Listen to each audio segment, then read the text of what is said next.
IS academy. பார்த்தீங்கன்னா நம்ம class வீடியோஸில் நம்ம வந்து யூனிட் 4ல் ஒரு வீடியோ பண்ண போகிறோம். ஓகே, இந்த யூனிட் 4ல்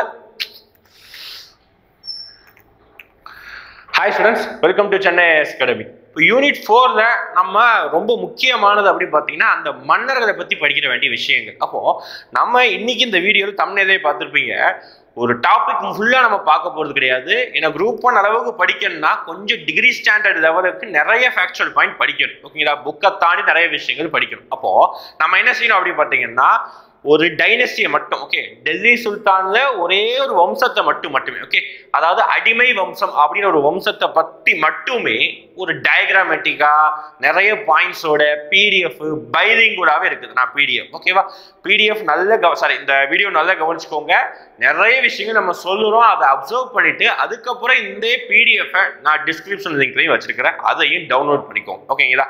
அப்போ ஃபர்ஸ்ட் வந்து ஸ்லேவ் டைனஸ்டி அப்படின்னு சொல்றாங்க. ஓகே, ஸ்லேவ் அப்படின்னா என்ன, ஆக்சுவலா தமிழ் மீனிங் என்ன சொல்றாங்க அப்படின்னு பார்த்தீங்கன்னா அடிமை வம்சம் அப்படிங்கிறாங்க. ஓகே, அடிமை அப்படின்னா என்ன அப்படின்னா ஒருத்தருக்கு கீழே ஒருத்தருக்கு, அதுக்கு பேர் தான் அடிமை. அவனை வந்து கையால, ஓகே, ஒரு கயிறை கட்டி அவன் கண்ட்ரோல்லே வச்சுக்கிறான். அதுதான் இந்த இமேஜ் நான் சொல்ல வரேன். ஓகேங்களா, அடிமை வம்சம். ஓகே, இப்போ அடிமை வம்சத்துக்கு வேற ஏதாவது பெயர் இருக்குதா? எஸ், இருக்குது. மம்லூக் வம்சம் அப்படின்னு சொல்றாங்க. என்ன வம்சம்? இன்னொரு பெயர், மற்றொரு பெயர் மம்லூக் வம்சம். நோட் பண்ணி வச்சுக்கோங்க. 5 மன்னரை பத்தி படிக்க போறாங்க. 5 மன்னர் இருக்கிற முக்கியமான பாயிண்ட் எல்லாம் படிச்சாச்சு. இந்த ஒரு வீடியோ பாத்தீங்கன்னா டெல்லி சுல்தான்ல 5 வம்சத்துல ஒரு வம்சம் முடிச்சாச்சு. வேற எதுவுமே தேவை. இதை எடுத்து நோட்ஸ் எடுத்தாலும் சரி, நீங்க அதை படிச்சு மனப்பாடம் பண்ணாலும் ஓகே, முடிஞ்சு போச்சு, அவ்வளவுதான். வேற எதுவும் நீங்க படிக்க வேண்டிய தேவையே இல்லை. புக்கு கூட படிக்க வேணாம், ஓப்பனாவே சொல்லிடுறோம். ஓகேவா. அப்போ ஸ்லேவ் டைனஸ்டி எந்த வருஷத்துல இருந்து எந்த வருஷம் வரைக்கும் ரூல் பண்ணாங்க? ஓகே, இதுதான் டெல்லி சுல்தானுடைய ஃபர்ஸ்ட் டைனஸ்டி, முதல் டைனஸ்டி. 5 வம்சம் இருக்குது. 5 வம்சத்துல முதல் வம்சம் எது கேட்டாலும் அடிமை வம்சம் தான். அப்ப டெல்லி சுல்தான் ஆரம்பிக்கப்பட்டது எதுதான்? 1206 தான். அந்த வம்சம் முடியப்பட்டது 1290 ஏடி அப்படின்னா கிபி, அல்லது பொது ஆண்டுக்கு பின்பு அப்படி சொல்றோம்ல, அதுதான். அப்போ இந்த வருஷம் இந்த வருஷம். அப்போ அடிமைனா இன்னொரு பெயர் சொல்லிட்டு மம்லுக். ஓகே, அடுத்து பாருங்க, பைலிங்குலா கொடுத்துருக்கேன். ஃபர்ஸ்ட் தமிழ், அதுக்கப்புறம் ஃபர்ஸ்ட் இங்கிலீஷ், அதுக்கப்புறம் பார்த்தீங்கன்னா தமிழ். ஓகே, வித் இமேஜோட கொடுத்துருக்கோம் ஒவ்வொரு. ஓகே, ஃபர்ஸ்ட் அப்போ யார் இருந்து ஆகுறாங்க? ஓகே, குத்புதீன் ஐபக் தான் ஃபர்ஸ்ட் மன்னர் ஆகுறாங்க. ஆக்சுவலா ஒரு ஸ்டோரி பார்க்க வேண்டியது என்ன அப்படின்னு பார்த்தீங்கன்னா, இந்தியாவின் மீது முஸ்லீம் படையெடுப்புகள் 3 பேர் வராங்க. முகமது பின் குவாசிம், முகமது கஜினி, முகமது கோரி வராரு. கடைசியா வந்த முகமது கோரியுடைய படை தளபதி ஒரு அடிமை தான். யாரு பார்த்தீங்கன்னா இந்த குத்புதீன் ஐபக். ஓகேங்களா, யாரு? முகமது கோரியுடைய படை தளபதியும் அடிமையும் கூட தான் என்ன அப்படின்னா இந்த குத்புதீன் ஐபக். முகமது கோரி வந்து குத்புதீன் ஐபக் கிட்ட இந்தியாவை ஒப்படைச்சிட்டு போயிடுவாரு. போற வழியில முகமது கோரியை வந்து சில மர்ம நபர்களால் அவர் வந்து கொன்றுவாங்க. ஓகே, அப்போ செத்ததுக்கு அப்புறம் என்ன ஆயிடுச்சு அப்படி பார்த்தீங்கன்னா குத்புதீன் ஐபக்கு தான் இந்த ஹோல் கண்ட்ரியும் கண்ட்ரோல் ஆக ஆரம்பிச்சு. இவரே வந்து தனியா அடிமை வம்சம் அப்படி சொல்லிட்டு டெல்லி சுல்தான் பரம்பரையை உருவாக்குறாரு. ஓகே, அப்போ இவர் தான் டெல்லி சுல்தானுடைய முதல் மன்னர். டெல்லி சுல்தானை தோற்றுவித்தவர் யாரும் கேட்டாலும் இவர் தான். அடிமை வம்சத்தை தோற்றுவித்தவர், அடிமை வம்சத்தின் முதல் மன்னர் எல்லாமே யார் தான்? இந்த குத்புதீன் ஐபக் தான். ஆனா இவர் ரொம்ப வருஷம் ரோல் பண்ணுது, அது ஞாபகம் வச்சுக்கோங்க. ஓகே, எந்த வருஷம் தான்? வெறும் 5 வருஷம். 206, 208, 207, 208, 209, 210, 5 வருஷம் ரோல் பண்ணியிருக்காரு. சம்திங் அன்லக்கி மன்னர் அப்படின்னு சொல்லலாம். ஏன் அப்படின்னா இவருடைய இறப்பு எப்படி இருந்தது சொல்லலாம். ஓகேங்களா, இவர் தான். இமேஜ் பார்த்துக்கோங்க. ஓகே, ஃபர்ஸ்ட் பாருங்க, ஃபர்ஸ்ட் பாயிண்ட் ஐபக், அதாவது ஐபக் எங்கதான் வருதோ குத்புதீன் ஐபக்க சொல்றாங்க. ஓகே, முகமது கோரியின் அடிமை அப்படின்னு சொல்றாங்க.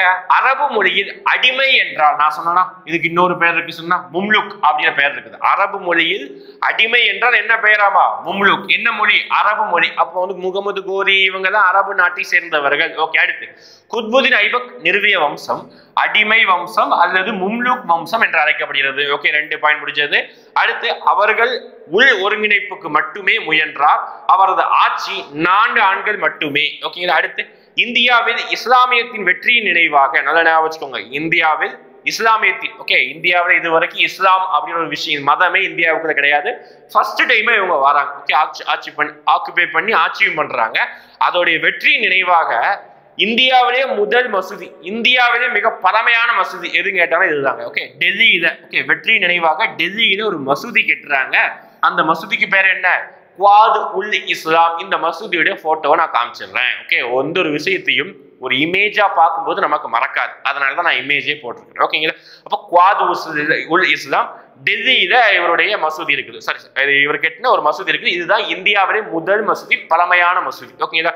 அந்த நேம் முக்கியம். ஓகே, இது டெல்லியில இருக்குது. அடுத்து பாருங்க, மசூதியை கட்டினார். மசூதி தெரியும், இந்துக்களுக்கு கோவில் மாதிரி, கிறிஸ்டியனுக்கு சர்ச் மாதிரி, இவங்களுக்கு மசூதி. அடுத்து அவர் இன்னொரு மசூதி கட்டுறார். அவர் அஜ்மர், அது டெல்லி, இது அஜ்மர். அஜ்மரில் அதை தின்கா ஜோப்ரா, ஞாபகம் வச்சுக்கோங்க. அஜ்மர்ல என்ன மசூதி? அதை தின்கா ஜோப்ரா என்ற மசூதி. இங்க குவாது உல் இஸ்லாம், இங்க அதை தின்கா ஜோப்ரா என்ற மசூதியை கட்டினார். அடுத்து பாருங்க, அடுத்து முக்கியமான ஒரு விஷயத்தை வந்து கெட்ட ஆரம்பிக்கிறார். என்னன்னு பாக்கலாமா? நல்லா பாருங்க. சூஃபி துறவி. இந்த சூஃபி துறவிங்கிற பெயர் முக்கியம். சூஃபி துறவியோட பெயர் என்ன பாருங்க? குவாஜா குத்புதீன் பக்தியர் காக்கிக்கு அர்ப்பணிக்கப்பட்ட குதுப் மினார். இந்த இமேஜ் நான் காமிக்கிறேன். ஓகே, குதுப் மினார் ஒன்றை கட்டுமானத்தை அவர் தொடங்கினார். நல்ல ஞாபகம் வச்சுக்கோங்க. ட்விஸ்டிங் என்னன்னா, இவரு அந்த கட்டடத்தை தொடங்கியிருப்பார். முடிச்சது யாரு சொல்லிட்டு நம்ம அடுத்து தான் பார்க்க போறோம். ஓகேவா? இதுதான் அந்த குதுப் மினாரோட இமேஜ். ஓகேவா? இதை வந்து இவர் கெட்டதான் தொடங்கினாரு. யாரோட நினைவாக? சூஃபி துறவியோட நினைவாக. குவாஜா பக்தியர் காக்கி அப்படின்னு வருது, அவரோட நினைவாக என்ன கட்டினார்? குதுப் மினார் கெட்ட தொடங்கினார், கட்டி முடிக்கல. அந்த பாயிண்ட் முக்கியம். கெட்ட தொடங்கினது யார் தான்? இவர். ஓகே, அடுத்து அதே மாதிரி அவர் இந்தியாவிலே முதல் மசூதி சொன்னோமா, அதுதான் இந்த மசூதி. குவாது உல் இஸ்லாம் எங்க இருக்குது? டெல்லியில இருக்குது. ஓகே, நல்ல ஒரு பழமையான ஒரு மசூதி. இமேஜ் எல்லாம் பாருங்க எந்த அளவுக்கு. கிட்டத்தட்ட பாத்தீங்கன்னா 800 வருஷம் பழமையானது. 2022 நம்ம இருக்கிறோம். கட்டப்பட்டது எப்போ? 1206-7 அந்த வருடங்களில் கட்டப்பட்டது. இதுவும் கட்ட தொடங்கியிருப்பார். ஓகேங்களா? எனிவே, அப்ப இதுல முக்கியமான பாயிண்ட் அப்படின்னு சொல்லினா ஒவ்வொரு டாபிக் நான் முக்கியமான பாயிண்ட் எதுவும் சொல்லிடுறேன். ஃபர்ஸ்ட் அடிமை வம்சம் டெல்லி சுல்தான் தோற்றுவித்தது. அடுத்து பாத்துக்கிட்டீங்கன்னா இந்த மசூதியோட பேரு, இந்த மசூதியோட பேரு, அதுக்கப்புறம் பாத்தீங்கன்னா இந்த குதுப் மினார் கட்டத்தொடர். இந்த 3 பாயிண்ட் இவர் சம்பந்தமான முக்கியம். ஓகே, ஆனா இவரை நான் என்ன சொல்லியிருந்தேன்? அன்லக்கி மன்னர் அப்படின்னு சொல்லியிருந்தேன். ஏன் அப்படின்னா பெரிய அளவுக்கு தொடங்கினாரு, பெரிய அளவுக்கு பண்ணாரு. ஆனா எதிர்பாராத விதமாக இவருடைய இறப்பு, இவருடைய டெத் எப்படி இருந்தது பாத்தீங்கன்னா, அதாவது போலோ கேம் அப்படின்னு சொல்லுவோம். ஓகே, அந்த டைம்ல இந்த கேம் வந்து என்ன சொன்னாங்கன்னா, ஆக்சுவலா பாத்தீங்கன்னா அந்த வேற நேம் சொல்லியிருந்தாங்க. ஓகேங்களா? போலோ கேம் நம்ம இப்ப சொல்றோம். குதிரை மேல ஏறி நின்று அந்த ஹாக்கி மாதிரி விளையாடுறாங்க, அந்த கேம் விளையாண்டு இருக்கும்போது எதிர்பாராத விதமாக அவர் வந்து இறந்து போயிருப்பார். ஓகேங்களா? அதனாலதான் இவர் அன்லக்கி மன்னர் அப்படின்னு நான் வந்து பெயர் சொல்லியிருக்கேன். ஓகே, எனிவே ஃபர்ஸ்ட் மன்னர் முடிச்சாச்சு. யாரு? ஃபேஸ் ஞாபகம் வச்சுக்கோங்க, குத்புதீன் ஐபக். நெக்ஸ்ட், இதுதான் குதுப் மினாருடைய கட்டிடம். குதுப் மினாரை வச்சு 3 மன்னரை படிப்போம். ஓகேங்களா? ஒரு மன்னர் படிச்சா அடுத்த மன்னர், அடுத்த ஒரு மன்னர் படிப்போம். இதுதான் வந்து இந்தியாவிலே பழமையான மசூதி, முதல் மசூதி குவாது உல் இஸ்லாம். ஓகே, அடுத்த மன்னரை பத்தி படிக்க போற இல்துமிஷ். இங்கிலீஷ்னு பாத்துக்கோங்க. ஓகே, இங்கிலீஷ் இதே தான். குவாது உல் இஸ்லாம் மாஸ்க், அதை தின்கா ஜோப்ரா மாஸ்க், குதுப் மினார். ஓகேங்களா? நெக்ஸ்ட் இல்துமிஷ். இல்துமிஷை பத்தி படிக்க போறோம். அடுத்து இல்துமிஷை பத்தி பார்க்கும்போது முக்கியமான தகவல் ரொம்ப இருக்குது. ஓகே, இல்துமிஷை பார்த்தீங்கன்னா அவர் இறந்த உடனே அடுத்து பார்த்தீங்கன்னா ஆக்சுவலா கதை வந்து எங்க ஸ்டார்ட் ஆகுது அப்படின்னு பார்த்தீங்கன்னா, அவர் இறந்த உடனே அவருடைய தத்தெடுத்த மகன் குத்புதீன் ஐபக்கோடைய தத்தெடுத்த மகன் வந்து பார்த்தீங்கன்னா சின்ன ஒரு பையன் தான். ஓகே, குவாரிசிம் அப்படின்னு சொல்லிட்டு இளவரசர் இருப்பாரு. அவர் சின்ன பையன். அவரை கொன்னுட்டு யார் மன்னராகிறா அப்படி பார்த்தீங்கன்னா இல்துமிஷ் மன்னராகிறார். உடனே மன்னராயிருப்பார். சின்ன பையனை உடனே கொன்னுட்டு இல்துமிஷ் மன்னராயிருப்பார். ஓகே, இவரும் ஒரு அடிமை தான். இவருக்கு பேரே அடிமையின் அடிமை, ஸ்லேவ் ஆஃப் ஸ்லேவ் அப்படிங்கிறாங்க. ஓகேங்களா? ஆக்சுவலா அது இன்னொரு எந்த கருத்தா, முஸ்லீம் அந்த டைனஸ்டியில ஒரு மன்னர் உயிரோடு இருக்கும்போது இன்னொருத்தர் மன்னர் ஆகக்கூடாது. இதுதான் வந்து ரூல். ஓகே, ஒரு மன்னர் உயிரோடு இருக்கும்போது இன்னொருத்தர் மன்னர் ஆகக்கூடாது. அப்படின்னா அந்த மன்னர் மேபி இறந்திருக்கணும், அல்லது அந்த மன்னர் அவருடைய அரியணை விட்டுட்டு இன்னொருத்தர் கொடுத்துருக்கணும். இந்த மாதிரி பண்ணா மட்டும்தான் ஒரு மன்னர் இறந்ததுக்கு அப்புறம் இன்னொரு மன்னர் ஆக முடியும். அதனாலதான் வந்து சின்ன பையனா கூட இருந்தாலும் அவங்களை கொன்றுவாங்க. ஓகேவா? இல்துமிஷ் அவருடைய இயற்பெயர் பாருங்க, சம்சுதீன் இலியாஸ். அவர் தான் இவருடைய பேர். ஓகே, குத்புதீனுடைய மருமகன். எஸ், மருமகன் தான். மருமகன் தான். அவங்க என்ன சொல்றாங்க, அவர் குத்புதீனுடைய பையனே கொண்டுறாங்க. எஸ். ஓகே, அடுத்து இவரை பத்தி ரொம்ப முக்கியமான பாயிண்ட் அந்த பாயிண்ட் தான். ஓகே, ரொம்ப ரொம்ப ஒரு கொடூரமான ஒரு மனிதர்னா, உலகமே கண்டு நடுங்கக்கூடிய ஒரு மனிதர்னா அது சங்கீஸ்கான். அவரோட பேரை சொன்னாலே வந்து பயமுறுத்துற அளவுக்கு அந்த காலங்களில் மிகப்பெரிய சம்பவங்கள் தான் பண்ணியிருக்காரு. படையெடுப்பு நிகழ்த்தியிருப்பார். ஓகே, அவரது மங்கோலிய கொள்ளை சங்கீஸ்கான், இந்த வார்த்தை முக்கியம். சங்கீஸ்கான் தாக்குதலில் இருந்து இந்தியாவை காப்பாற்றுறாரு. மிகப்பெரிய விஷயம்பா. ஓகே, ஏன் அப்படின்னா சங்கீஸ்கானு இவர் தான் சங்கீஸ்கான். ஓகேவா? பார்க்க அப்பாவி மாதிரி இருப்பார். ஃபேஸை பார்க்க வந்து ஒரு மாதிரி அப்பாவி மாதிரி இருக்கலாம். ஆனா இவருடைய படையெடுப்பு உலகத்திலே மிக கொடுமையான படையெடுப்புனா இவர் தான். ஏன் சார் அவ்வளோ எல்லா செல்வத்தையும் 8 பேர் வரா? கிடையாது. ஓகே, செல்வத்தை 8 போனாலும் பரவாயில்ல, சம்பாரிச்சுக்கிறேன் கை கால வச்சு. ஆனா இவர் ஒரு நாட்டில் படையெடுத்தா அந்த நாட்டில் இருக்க எல்லா பெண்களையும் படையெடுத்து போயிடுவார். ஓகே, பெண்களை அவங்க நாட்டுக்கு கொண்டு போயிட்டு அவங்க வந்து அந்த பெண்கள் மூலமா குழந்தை பெற்றெடுத்து அவங்க நாட்டு படை வீரர்களை அவங்க வச்சுட்டு திருப்பி அந்த பெண்களை அவங்க சோறு போட்டு வளர்க்க மாட்டாங்க. திருப்பி அவங்க சொந்த கண்ட்ரிக்கே விட்டு போயிடுவாங்க. எத்தனை வருஷம் கழிச்சு? 10-15 வருஷம் கழிச்சு. அப்படின்னும் எந்த பெண்களை யாருன்னு தெரியும், யார் வந்து அவங்கள பாதுகாப்பா, இப்படிதான் இருந்தாங்க. இவருடைய படையெடுப்பு ரொம்ப ரொம்ப கொடுமையானது, உலகமே கண்டு அஞ்சும். என்ன சொல்றாங்கன்னா, உலகத்தில் இருக்கக்கூடிய 8ல் ஒருத்தர் வந்து சங்கீஸ்கான் பரம்பரையை சேர்ந்ததாகும். உலகத்துல சைனாவிலையும் கிடையாது, இந்தியாவிலும் கிடையாது, உலகத்திலேயே 8 இப்ப இருக்கக்கூடிய நம்மள எல்லாருமே 8ல் ஒருத்தர் சங்கீஸ்கானுடைய பரம்பரையை சேர்ந்த வம்சத்தை சேர்ந்தவர் சொல்றாங்க. அந்த அளவு அவங்க உலகம் முழுவதும் படையெடுத்து வந்திருக்காங்க. ஓகே, எனிவே அவருடைய படையெடுப்புல இருந்து பாதுகாத்தவர் யாரு அப்படின்னா இல்துமிஷ் தான் அந்த பெருமை சேரும். அடுத்து பாருங்க, இவர் என்ன பண்ணிருக்காரு அப்படின்னா, இவர் தான் தலைநகரை வந்து லாகூர்ல இருந்து டெல்லிக்கு மாத்துறாரு. ஓகே, தலைநகரை பார்த்தீங்கன்னா ஆக்சுவலா டெல்லி சுல்தானை ஒரிஜினலா உருவாக்கும் பொழுது லாகூர்ல தான் அவங்களோட தலைநகரம் இருந்தது. அதுக்கப்புறம் தான் இவர் தான் என்ன மாத்துறாரு, அப்படியே டெல்லிக்கு மாத்துறாரு, இந்தியாவுக்கு வருது, அப்புறம் தான் டெல்லி சுல்தான். ஓகேங்களா, நெக்ஸ்ட் அப்புறம் குவாதுல் இஸ்லாம், அப்புறம் குதுமினார், இந்த 2 கட்டிடத்தையும் கட்டி முடிக்கிறார். முக்கியமான பாயிண்ட் பாத்தீங்கன்னா, அது இந்த பாயிண்ட் ரொம்ப ரொம்ப முக்கியம். ப்ரீவியஸ் இயர் நிறைய கொஸ்டின் கேட்டுக்கிறாங்க. குதுமினாரை கட்டி முடித்தவர் யார், கட்ட தொடங்கியவர் யார், அதை ரிப்பேர் பண்ணது யார், இப்படிதான் கேள்வி கேட்கிறாங்க. ஓகேங்களா, கேள்வி கேட்டிருக்கிறாங்க. கேள்வி கேட்கறது அடுத்து பாருங்க, நில பிரபுத்துவ முறையான இக்தாரி முறையை தொடங்கினார். முக்கியமானது. அடுத்து அவர் 40 முஸ்லிம் நோபல்களுடன் ஒப்பந்தத்தை உருவாக்கினார். ரொம்ப ரொம்ப முக்கியமானது. அதாவது ஒரு 40 பேரை உருவாக்குன ஒரு கேங் உருவாக்குறாரு. அந்த கேங்குக்கு பேர் என்ன சொல்றாங்க அப்படின்னா கிராப்ஸ் ஆஃப் 40 அப்படி சொல்றாங்க. அப்படி இல்லைன்னா சஹல்கானி அப்படி சொல்றாங்க. என்ன சொல்றாங்க, சஹல்கானி அப்படிங்கிற வார்த்தை யூஸ் பண்றாங்க. யார், 40 பேர் கொண்ட முஸ்லீம்களுக்கு. அவரது அடுத்து அவர் டெல்லி சுல்தானின் நாணய முறையை தொடங்கினார். ரொம்ப முக்கியம், டெல்லி சுல்தானுடைய நாணய முறையை தொடங்குறாரு. அந்த நாணய முறைக்கு என்னெல்லாம் பேர் வைக்கிறாங்க பாருங்க. டாங்கா அப்படின்னா வெள்ளி நாணயம் அப்படிங்கிறாங்க. பிரான்ஸ் அப்படின்னா வெங்கல நாணயம், பிரான்ஸ் அந்த தான் தமிழாக்கம். அடுத்து ஜிட்டால் அப்படின்னா செம்பு நாணயம். இதுல வந்து டாங்காவும் ஜிட்டாலும் ரொம்ப ரொம்ப முக்கியம், ஞாபகம் வச்சுக்கோங்க. டாங்கா அப்படின்னா இனிமேல் என்ன வரணும், வந்து விலை மதிப்பு கூடிய நாணயம், வெள்ளி நாணயம். ஜிட்டால் அப்படின்னா லோ கிளாஸ் பீப்புள், அதாவது கீழ்த்தட்ட மக்கள் பயன்படுத்தக்கூடிய ஒரு நாணயமா என்ன இருக்கு, ஜிட்டால்னா செம்பு நாணயம். அடுத்து பாருங்க, இதுதான் வந்து அது எக்ஸாம்பிள் அந்த ஜிட்டாலுக்குரிய நாணயங்கள். அதுக்கு அடுத்து இவருக்கு அப்புறம் இந்த மன்னருக்கு அப்புறம் அடுத்து யார் மன்னர் ஆனாங்க அப்படின்னு பார்த்தீங்கன்னா, அவருக்கு அடுத்து வாரிசு இருந்தது. ஆண் மகன்கள் நிறைய பேர் இருந்தாங்க, 12 ஆண்கள் இருந்தாங்க, ஒரே ஒரு பெண் மகள் இருந்தாங்க. ஆனா 12 ஆண்கள்ல ஒருத்தர் மன்னர் ஆனாரு. அவர் வந்து ஓரளவுக்கு திறமை இருந்தாரு, அவரையும் கொண்டுட்டாங்க. ஓகே, அதனால வேற 11 பேர் திறமையற்ற இருந்தனால அவருடைய பெண் அதுக்கு அடுத்து வாரிசா இருந்து அந்த நாட்டை ரூல் பண்றாங்க.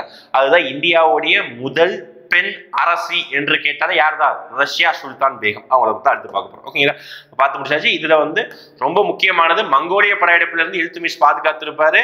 அப்புறம் பாத்தீங்கன்னா அவர் தலைநகரை மாத்திருப்பாரு. குதுமினாரை கட்டி முடிச்சிருப்பாரு, 2ஐயும் கட்டி முடிச்சிருப்பாரு. குதுமினார் மெயின் கேள்வி கேட்டிருக்காங்க. அப்புறம் நாணய முறையை ஒழுங்குபடுத்துறாங்க. ஓகேவா, அடுத்து பார்க்கலாமா.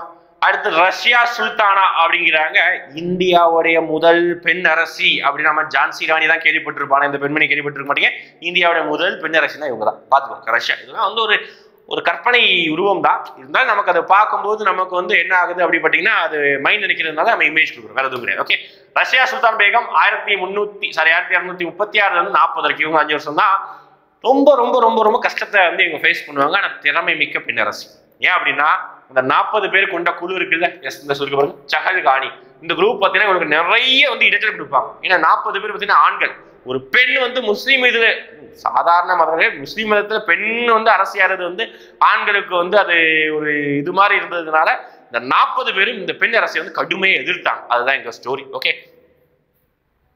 பாருங்க, ரஷ்யா தனது சகோதரர் ருக்குதின் பெரோஸை நீக்கி டெல்லியின் அரியணை ஏறினார். ஓகே, அவர் தான் வந்து மன்னர் ஆனாரு. அவர் நீக்கிடுவாங்க, அவர் கொண்டுருவாங்க. கடைசி ருக்குதின் அவர் தான் ஆக்சுவலா மன்னர் ஆவார். இதுவும் அவர் சகோதரர் தான். ஓகே, இந்திய வரலாற்றில் முஸ்லிம் பெண் ஆட்சியாளர் ரொம்ப முக்கியமானது. முதல் முஸ்லீம் இல்ல, முதல் இந்திய பெண் அரசியும் இவங்க தான். ஓகே, அடுத்து அவர் ஒரு ஆப்பிரிக்க ஆப்சியன் அடிமை யாகூத்தை குதிரைப்படையின் பொறுப்பாளராக நியமித்தார். யாகூத் அப்படின்னு ஒரு நபரை வந்து நியமிக்கிறாரு.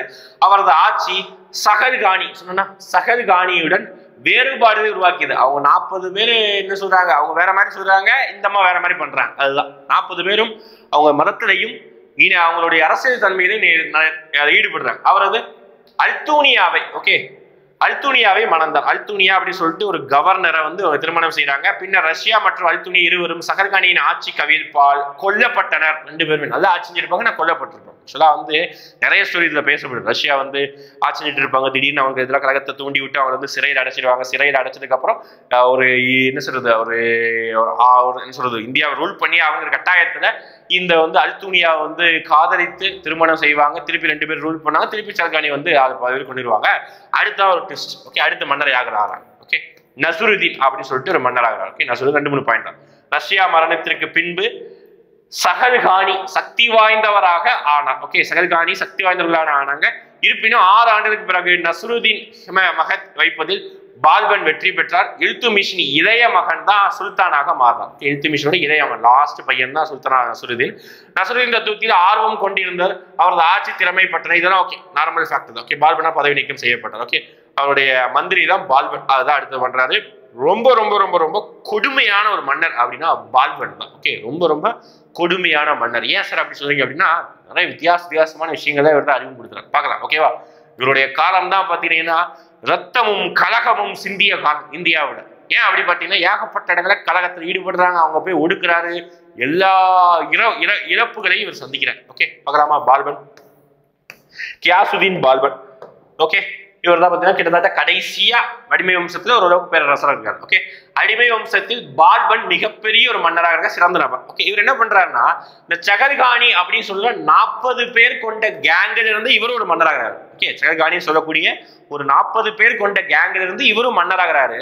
அப்ப 40 பேர் இருக்கும், 39 பேருக்கும் ஒரு ஈகோ இருக்குமா? அந்த ஈகோ வந்து நிறைய விஷயம் வெளிப்பட்டதுனால இவர் பிளான் பண்ணாரு. அப்ப இந்த 40 பேர் கொண்ட குழுவை நம்ம என்ன செய்யணும், கேன்சல் பண்ணிடலாம் அப்படின்னு கேன்சல் பண்ணிட்டார். அதுதான் வந்து சகல்கானியை ஒழித்து கட்டினார். அப்ப சகல்கானியை உருவாக்கியவர் யாருன்னு கேட்டனா யாரு?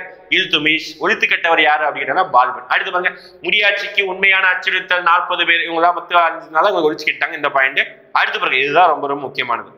பால்பன் பாரசீக பழக்க வழக்கங்கள் எவ்வளவு விஷயம் இருக்கும், அது எல்லாத்தையும் அறிமுகப்படுத்துறாரு. அது என்ன ட்விஸ்ட் இருக்கு பாருங்க. இங்க பாருங்க, ஒரு விஷயம் சொல்றாங்க, பாரம்பரியமாக சிஸ்தா அப்படின்னு ஒரு விஷயத்தை அறிமுகப்படுத்துறாங்க. அடுத்து பைபோஸ். பைபோஸ்னா என்ன அப்படின்னா, சுல்தான் மன்னரோட காலில் முத்தம் கொடுத்துட்டு போகணும். நான் அந்த இமேஜ்ல காமிக்கிறேன். அந்த காலங்களில் பெயிண்டிங் வரைஞ்ச இமேஜ். காலில் வந்து food on, kissing on food அப்படின்னு சொல்லுவாங்க. பாதத்தில் முத்தமிட வேண்டும் கொடுத்துருக்காங்க. சுல்தான் கால்களில் முத்தமிடுதல். அடுத்து ஜிம்னி பாஸ் அப்படின்னா கைகளை முத்தமிடுதல். அடுத்து பாருங்க, நவ்ரோஸ் அப்படின்னா பாரசீகத்துல புத்தாண்டு கொண்டாடுறதா நவ்ரோஸ். இந்த எல்லா முறையும் திருப்பி அறிமுகப்படுத்துறாங்க. ரொம்ப என்ன சொல்றது அப்படின்னா, அவர் தான் வந்து ஷேடோ ஆஃப் காட், அந்த அளவுக்கு சொல்ற அளவுக்கு அவர் தான் கடவுளுடைய மறுவடிவம். இந்த அளவுக்கு தான் அவர் வந்து பெருமைப்படுத்திக்கிட்டார். ஓகே, இதுதான் பாருங்க, kissing on food, kissing on hand, இதுதான் சொல்றாங்க. ஓகே, அடுத்து ரொம்ப ரொம்ப முக்கியமான ஒரு பாயிண்ட் நோட் பண்ணி வச்சுக்கோங்க, கேட்பாங்க, கேட்டிருக்கிறாங்க. திவானி இ அர்ஸ் அப்படின்னு சொல்லிட்டு புதுசா ஒரு துறையை உருவாக்குறாங்க, பாதுகாப்பு துறை. அந்த துறை என்ன? பாதுகாப்பு துறை. நம்மளோட யூனிட் 4ல நிறைய டிபார்ட்மெண்ட் இப்படி ஆரம்பிக்கும். திவான் இ அப்படின்னு சொல்லிட்டு ஆரம்பிக்கும். அதுல ஒரு துறை தான் இது. ஓகே, பால்பன் கொள்ளையர்கள் இதெல்லாம் வந்து கடுமையாக பாதிச்சாங்க. அப்புறம் பால்பன் மங்கோலிய பிரச்சனையை ரத்தம் மற்றும் இரும்பு கொள்கையுடன் கையாண்டார். அதான் பிளட் அண்ட் அயன் பாலிசி அப்படின்னு சொல்லுவாங்க, அதோட கையாண்டார். மங்கோலியர்களிடம் போரிட்டு மஹமத் இறந்தார். அடுத்து இந்த சோகத்தால் வருத்தமடைந்த பால்பன் நோய்வாய்ப்பட்டு 1206ஆம் ஆண்டு இறந்தே போறார். ஓகே, அவர் மரணத்திற்கு அப்புறம் பாத்தீங்கன்னா கலிமுல்லா கைமுத் அப்படிங்கிற ஒரு சுல்தானா மாறினாரு. லாஸ்டா அடிமை வம்சத்தோடைய கடைசி அரசர் முக்கியம். ஒவ்வொரு வம்சத்தோடைய முதல் அரசர் முக்கியம், கடைசி அரசர் முக்கியம். கைகுவா பாத் அவர் தான் பாத்தீங்கன்னா இந்த வம்சத்துடைய கடைசி அரசராக இவர் செயல்படுகிறார். ஓகேங்களா, இதோட இந்த டோட்டலா 8 பேஜ்ல நம்ம பிடிஎஃப்ல 8 பேஜ்ல டோட்டல் என்ன அந்த டெல்லி சுல்தான்ல ஃபர்ஸ்ட் வம்சமான அடிமை வம்சத்தை பார்த்து முடிச்சாச்சு. ஓகேவா, இனிமேல் கிளாஸ் நடத்தி முடிச்சுட்டு ஒவ்வொரு டாபிக் நடத்தி முடிச்சுட்டு அந்த டாபிக்ல இருந்து ஒரு 5 கேள்வி கேட்கிறேன், நீங்க கமெண்ட் செக்ஷன்ல மென்ஷன் பண்ண போறீங்க. ஓகேங்களா, ஃபர்ஸ்ட் கேள்வி கேட்கலாமா? ஃபர்ஸ்ட் கேள்வி, எந்த மன்னர் தலைநகரத்தை லாகூரில் இருந்து டெல்லிக்கு மாற்றினார்? First question. ஓகேங்களா, அப்புறம் மங்கோலியாவில் இருந்து படையெடுத்து வந்த நபருடைய பெயர் என்ன? நான் சொல்லியிருந்தேன், உலகமே வரை பார்த்தால் அச்சுறுத்தியா பயமுறுத்திடுறது அப்படின்னு சொல்லியிருந்தோம். ஓகே, அந்த மன்னருடைய பெயர். 2 கொஸ்டின் முடிஞ்சதா? அடுத்து அதாவது டெல்லி சுல்தான்ல ஃபர்ஸ்ட் வந்த குத்புதீன் ஐபக் அஜ்மர் என்ற பகுதியில் கெட்டிய மசூதிக்கு பெயர் என்ன? 3 கொஸ்டின் முடிஞ்சதா? அடுத்து டெல்லி சுல்தானுடைய கடைசி மன்னர் யார்? 4 கொஸ்டின் முடிஞ்சது. லாஸ்டா டெல்லி